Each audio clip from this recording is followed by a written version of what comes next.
Now, I need you to listen up about this because if you have either an alcoholic in your family or maybe yourself is suffering from alcohol use disorder, I'm going to talk about today about something we don't usually discuss, and that's really the separation between the person and the actual disease or the disorder, and understanding that there's a difference between the two.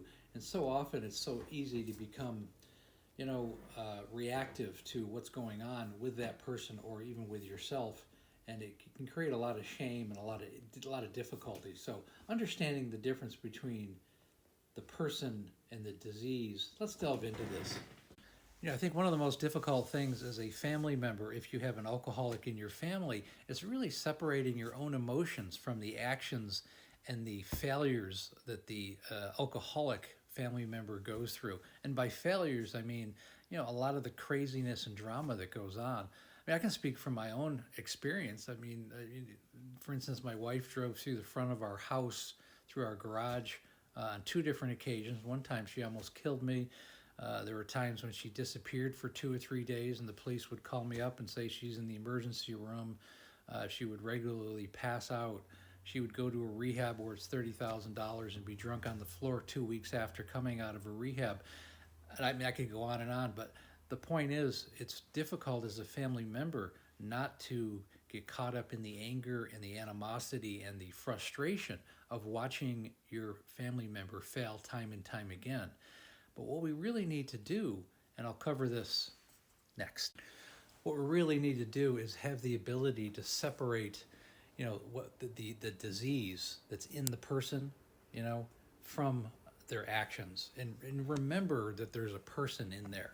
And sometimes that's difficult because you get lost in anger, you get lost in just, there's so much animosity that can be attached to it, especially when the person either lies about what's going on or they never take ownership of it. They never say, yes, you're right, I shouldn't have done this. And they just keep continually, digressing.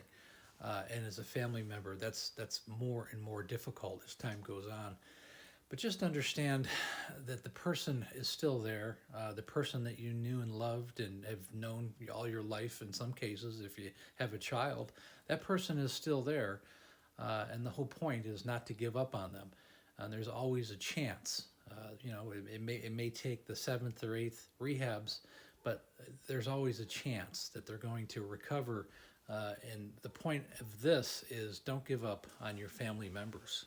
Now, every family member, every situation is really different. I mean, I'm not talking about someone, an alcoholic, who is belligerent and putting people in harm's way on a regular basis. I'm not really talking about that. I'm talking about an alcoholic in your family who's really trying to get healthy again, who's seeking sobriety and at least has the awareness that they want to go down a path of sobriety, at least that.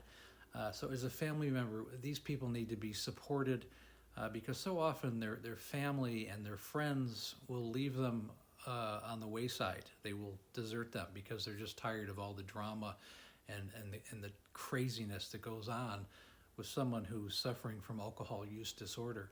And I hope that makes sense.